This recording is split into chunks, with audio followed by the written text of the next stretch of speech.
And we're live. Kind of tying into some of the stuff we talked about. In Russia, they're contemplating legislation that will ban selling cigarettes to people who were born in 2015 or later, right? So it won't hit for a while, I assume. But basically they're saying everyone who's, I'll call them 2 years old now or younger, can't sell cigarettes to that generation. And they're just going to flat out remove cigarette smoking from their country. Yeah, that's retarded. That's not gonna happen. All that is I'm surprised it's Russia. It seemed like more of a thing that we would do to sort of appeal to a certain voting demographic without disrupting the other, because 2-year-olds aren't voting, right? Mm-hmm. And who was going to say no? When my toddler grows up, he should be able to have a pack of Marlboro Reds. God damn it! I'm not voting for you. I'll say that. That's totally politically motivated in some way. It's smart though. It should, but it should. Yeah, but there's not really a huge incentive to do this smart political thing when Putin's like, "Yeah, I'm going to hold power until I die." That's Nobody's true. going to be like, "Man, Putin." Really you know what it is? Yeah, you know what it is. Here's my second guess as to why Russia's population is shrinking. It is shrinking. Ours is growing pretty rapidly. I mean, we're not the Chinese or anything, but the Russians' population is shrinking, and every time Russia comes up, I like to point out that their economy is the size of Italy's. I think the Russian motivation is economic. I think they feel like it would save a lot of money in public health care and disease. Yeah, that's the thinking. So is that also a ban on anything that's like nicotine related? So is that like also like the e-cigarettes and everything, or are they just banning the cigarettes? The article doesn't outline that stuff. I didn't know what I thought of it, right? Because like, there's a part of me that's like, yes, ban it. It's obviously bad decision making, step in, etc. But there's another part of me that's like, oh, Woody, so you're saying you really value freedom, but only the ones that don't impact you. Like I'm trying not to be. I try to put myself in the other side of it and see what I'd think. If they were banning something I really valued, I'd be like, what the fuck? America's not free. So, I don't know. Maybe. Yeah, that's a tough one because it's something that I'm not in favor of. But at the same time, I wouldn't want to take away someone else's freedom to have it. But you don't really have that kind of freedom in Russia, anyways, right? So it's like helmet laws or seatbelt laws between my ears, anyway. Like, all right, yeah. All right, so I get that it's a personal freedom. But it's also a collective decision where we have to bail your stupid ass out for making these bad decisions. Have you ever seen the video where the guy gets pulled over on his motorcycle for wearing a homemade helmet? No, I haven't seen that. He makes a homemade helmet that is to the specifications of the law. And it is like a piece of plastic this big around with 4 holes in it and straps like lace that just attach it to his head. And in court, he's like making the officers and the judge and everybody read out the definition of a fucking helmet. Well, it covers the skull. Check. It's secured by a chin strap. Check. And it just kept going down the line. It was like, God damn it. That's a fucking helmet that he made. Like it was so funny to see this guy clearly fucking with the cops because he has too much time on his hands. Yeah, and just wanted to like fight against the helmet law. I know a little bit because I've been shopping for helmets lately, and it's you really as I'm thinking about it, based on what I know, that guy could be right. There are tests you have to pass that like you have to drop it, and it has to so many G's don't go through. I think there's a puncture resistance. You have to drop it twice in the same spot. Like there's different tests that they run, but you don't have to run those tests in advance. You just if you fail them, then there's giant fines. But it's not like every helmet out there has been tested. That's not how the DOT rating works anyway. They just build it so that they know they could pass the test and they can avoid the fine.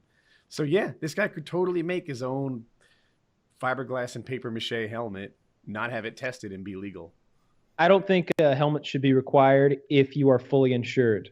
I think that if you're fully insured and that nobody else is going to have to pick up the check to put your brains back in, just do it. You're stupid enough to do it. Do it. Like, I don't know about you, but look, you ride motorcycles. You've owned motorcycles. I haven't.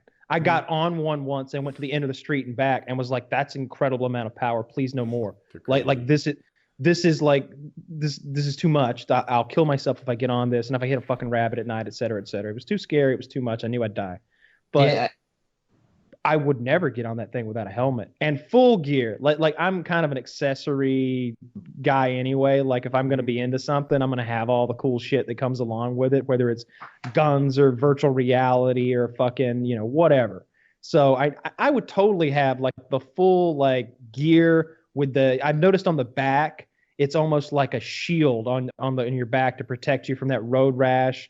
When I see road rash injuries, even if they're on just like fail army on YouTube, I cringe in a way that I don't cringe if somebody just busts their butt or hits their head or gets punched in the MMA. That sort of skin being sheared off, sanded off, isn't it? The healing on that hurts. And because there's a bruise beneath it that's deep. Like I remember on a bike going down sideways, and like my right ass cheek. From my right ass cheek, like up to most of my thigh, hit gravel and like hard, and just went and slid. And there was there was a knot inside the bruise. You ever get bruises like that have a hard knot in the center of them? I don't know what causes that, but that's what I had. I guess maybe a real bad bruise. Yeah. Oh, it's terrible. Wow. And I've had road rash. I had it on my face that time, like there and there and here some. But you just neosporined up and never touched it, and it healed in 7 or 8 days. But like, I've had some that took longer than that, and it hurts during the healing process. And there's like scabs that look like tectonic plates almost, with divisions in between them and ooze and like plasma, and like it's a real. You ever use peroxide on them? Oh, for sure, yeah. Oh, yeah. Repeatedly, I like watching it. I like doing that. Like I had a really bad one on this elbow one time that was like maybe twice the size of a silver dollar. Like it was big and oval shaped because of the way I had fallen and slid it. And I don't know, I was 14 or 15, and I just thought it was kind of cool to pour hydrogen peroxide on it and watch it bubble and foam and stuff like that. I don't know if that aids the healing process. I think it dries it out. Yeah, I heard that that peroxide, unless it's absolutely necessary, it really it kills the bacteria, but it also kills a lot of the cells that are necessary for like restoring it. So it takes a lot longer to heal. Yeah, I bet it's killing all the white blood cells that are there fighting infection and stuff. It's probably bad for you, but I just like that when it foams up, it does that whole thing. And like I really liked that as a kid. Like I would pour hydrogen peroxide on filthy things to just watch. Like some dog shit. Ooh, let's see. It's just a cool reaction that would happen. No, and I had this thought in my head, like, yeah, all them dog shit germs, you all die. Yes, I have my poison here. I like Kyle's thought of helmet laws are required, or you get away without a helmet as long as you buy your own insurance, but it never seems to work out like that. Like minimum insurance is what, like 10 grand or something. That doesn't put your brain back in it. It always seems to fall on the community. I don't want to get into the whole Obamacare thing, but the individual mandate that makes everyone buy their own insurance, I kind of like it, because I feel like the alternative is a lot of people dodge responsibility. They show up at the emergency room and say, "Oh my God, please help me." We need two kinds of hospitals. We need two classes of hospital for a system like that. That's the only way it's going to work, right? That, or you just fucking turn them away at the door and let them bleed out in the alley. So nobody likes that. That's an option, no one likes it, right? Yeah. So we'll see. We'll see. You show up bleeding. You're fucking shot. You're like, let me see your insurance card. Well, I decided to pay the $800 fine instead. Mistake. That was an error. What you want to do is go down the street. Julio's Medical Service at Tire and Lube. Okay? All right? He's got a can of Fix-A-Flat and a high school diploma that Marco wrote up for him. He'll take care of it. Just spray some WD-40 on it. And nobody wants that, and neither do I, because that's not what a modern civilized, best country in the world kind of civilization should do. But maybe a two-class system is the way to go, because if you're not going to get your fucking insurance, then I shouldn't have to fucking pay for your catastrophic injury that you brought upon yourself, whether it's through obesity or riding a motorcycle without a helmet. Either way. Yeah, I was thinking about what you were saying with relating this to like the cigarette thing, where this is like, you know, you're making people wear a helmet, or you're saying that no one's allowed to buy cigarettes. I feel like then you could say, like, no one's allowed to buy cigarettes because it's detrimental to yourself, it's dangerous to your health. And then someone could say no one's allowed to buy guns because it's detrimental to their health and or to like their safety. And then you could say no one's allowed to buy, you know, this type of car. And then you're really starting to you're really starting to take away, you know, people's freedoms at that point. No. You can buy all the Twinkies you want. It's only a problem when you eat 10 of them a day for 10 years, and it's clear that you have poisoned yourself, and now I have to provide the antidote. You can buy an armory of weapons, but it's only my problem when you're stupid and you fucking shoot yourself in the thigh doing quick draw drills because you're a dummy. You know what I mean? Like do you think there's the same personal responsibility involved. Do you think the same personal responsibility should be applied to cigarettes? That's what I'm saying is like for the Russian thing that concerned me, because I was like, they could take away whatever they want now. Here's why that's different, because there are plenty of people who have smoked 2-3 packs a day of cigarettes their entire lives, and they've got good fucking cardio. You know what I mean? You see those old baseball players burning a Marlboro, going out and going 3 for 4. It's not a given that being a habitual cigarette smoker is going to cause health problems. So you can't punish them and you can't do anything to them until they have lung cancer and the doctor says, yeah, this lung cancer is caused by your cigarette smoking. This emphysema is caused by your cigarette smoking. Only then I feel like that standard holds up to all the other things, right? Like it's not a given. There are people who ride motorcycles without getting in accidents. There's people who fly paramotors, people who own guns. Like that, not a given thing applies to lots of dangerous activities. However, the difference is you could get lung cancer while being a smoker, but it wasn't the cigarette's fault. Yeah. Or you could get what if you got genetic emphysema? I don't even know if that's a thing, right? I don't know. I'm not educated, but let's say that you can get emphysema because of gone to law school. Yeah, maybe he knows. Let's say that you could get emphysema through a genetic predisposition or predilection, or you were just gonna get lung cancer even if you spent every day on a nebulizer your whole life. Then I don't punish you for smoking some Marlboro Reds. If that doctor can prove, not just say, it could be. If they prove that the cigarettes didn't do it, then yeah, I'll fit your bill. You had a genetic condition. Yeah, it's a mild difference and a small little caveat that's not even relevant. I just thought I'd throw it out there because it's what's in my head. Yeah, that same logic is why I think that I'm against, like, you know, that whole Russian law that we were talking about at the start of the conversation. You know, the idea of saying that people born after this date now can't smoke. You could then immediately at any time say, you know, people at this age can't get guns, and then it's like you can just take away whatever. Drink more if you're born after 2020 because we're having too many liver problems in our population, or whatever they want to say. And I don't like comparing. They can shut anything down. It seems like a lot of us were on board with the idea that, hey, you can do dangerous shit. You just have to pay for it. You know, do you want to fly a paramotor? Then your health insurance should cost more. You know, do you want to own guns? Same thing. Smoke cigarettes? Same thing. What you can't do, or you could state it the other way. If you live a risk-free life, then you get a discount. Yeah, safe driver discount with Allstate.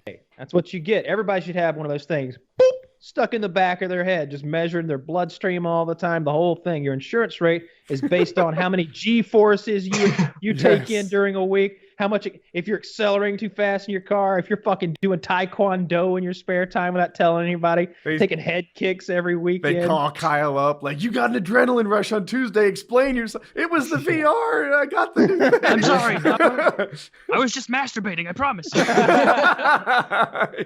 Well, Russia could be like VR's times bad that afternoon.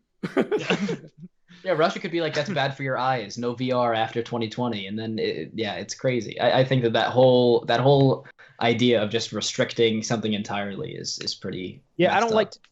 I'm a libertarian at heart. I certainly am, and even when libertarianism and its ideals fly in the face of what I hold not sacred, but the things that I strongly believe in, the things that I care about. Even when it flies in the face of that, I still think that libertarianism is just the right way to go in the end, because it's about freedom, and it's about freedom of choice for the individual, while still maintaining a community, because we're a communal species. You know, we're not tarantulas. We're closer to ants than we are to tarantulas, and we need to act that way. I line up with that. Like I was gonna say, I'm a lightweight libertarian. You know, I still like my EPA and I still like my police, but I definitely America brags about their freedom all the time to the point where it's kind of a meme joke. Yeah, But, bullshit. Try yeah. going through the processes of paperwork to do the cool shit in life. Mhm. I just hired another lawyer to do my fucking paperwork. It's $450 an hour because I can't do it. You know what I mean? Like That with less sucks. with less regulation, it's Last attorney I hired to protect my freedom was $250, and I didn't like that. So what was retained? Yeah, I think it's very easy to believe in a libertarian idea when you believe also in like a meritocracy, you know. And if you, I guess there are probably quite a few people that don't want to work hard enough to be able to thrive in a meritocracy, and then they want handouts, and then you need a bigger government for that, you know. Yeah, and people who are getting handouts always vote in favor of larger government because that's the person who's What's given that the old? handout. What's that Cyclical. old quote when Yeah. Peter can rob from Paul or whatever with the vote, then democracy fails. Let me find that exact one. I what like you're that. thinking of, I like but that quote. would get it When wrong. Peter can rob Paul, voting something or another. When Peter can rob Paul Here we go. voting. Here we go. I got it right here. Over on brainyquote.com. A government that robs Peter to pay Paul can always depend on the support of Paul. That's a quote by George Bernard Shaw. This seems very much like take from the rich to give to the poor, and that seems very And you can always count on the vote of the person who's having it given to them, or at least perceiving that they're having more given to them than they otherwise would. Do you think so, Bernie? Bernie? Yeah. Bernie. Yeah. Bernie. This is Bernie's government in a nutshell, right here. It's Peter robbing from Paul through the electorate system. I have But a what did quote you would Paul like. do to get all that money? You have no idea what Paul could have done. When I see two people with two different amounts of money, I know that one of them stole it from the other. And I know this because I've spent many decades in government. And I've got a lot of shit in the corner of my mouth. Means that I'm old and I've got wise opinions. And Senator Sanders, I'm sure you've had plenty of time to contemplate. Senator Sanders, I'm sure you've had plenty of time. Senator Sanders, I'm sure, sir, that you've had plenty of time to contemplate these socioeconomic. Bernie, I'm sure you've had plenty of time to contemplate these complicated socioeconomic issues in one of your three homes. It's actually, I'd prefer not to talk about that, if possible. Very well. I'll just give you a pass. Let's talk about Trump getting pissed on, because that's a real thing. Complete racist. And that's all I have to say. Although, in I Bernie's don't wanna defense, talk- did you see I'm him on actually the floor leasing that about home from Medicare? Paul. So Bernie Yeah, I took saw a- him. I blew up with the that Trump fucking tweet, took it in there. Yeah. That's so. Bernie's tweets about healthcare hilarious. He's like, Did you know that 30 million more people signed up after the president mandated that they would be fined and punished if they did not sign up? it's like, yeah, of course they did. He said, I'm going to punish you and fine you if you don't sign up. It's not a good argument to say that a bunch of people signed up for this program when the. I will say this about the Russians. Everybody's like, yeah, the Russians were celebrating when Donald Trump won. Of course they were. And if you paid attention to the substance of the debates and the issue and the ideas that each candidate had about what to do in Syria, Hillary wanted to go to war with fucking Russia, or at least draw a red line in a no-fly zone that could have easily led to a legitimate air war or something scary. Trump, meanwhile, is saying nothing but I want good relations, business relations. I want to do big, profitable deals. I don't want to get in another Mideast quagmire. So if I'm a Russian, of course I'm celebrating Donald Trump winning. And if I manipulate, and if I steal information and reveal the dirt of Donald Trump's enemies, it doesn't mean that I have Donald Trump in my pocket. It means that I'm looking out for my people's best interest. The United States does that all the fucking time. We've been doing it since we've been a country. We see an issue somewhere, a democratically elected leader who wants to sell his mineral rights to someone else, or who wants to nationalize his mineral rights, something like that, wants those corporations out of there. No need for you fucking taking our coal, our uranium, our diamonds. We decide here in this country where coal, diamonds, and uranium go. And maybe, just maybe, we decide they go to the Soviet Union. Well, the United States just pulls a few little strings here and there, and all of a sudden a whole bunch of French Foreign Legions show up, and Jadoville, and we end up funding a miniature battle between them and Irish UN troops. And then when the whole thing's over, we disgrace the Irishmen who fought valiantly, defending against incredible odds at Jadoville, and we say that they were cowards and that they deserted. When they fought so hard, they killed dozens, if not hundreds, of the enemy and didn't lose a single man. It's just bullshit hypocrisy for us to even go into that thing. By the way, if you want to see a good movie, go on Netflix and watch Jadoville. It's a good documentary. Jodotville. Yeah, true story.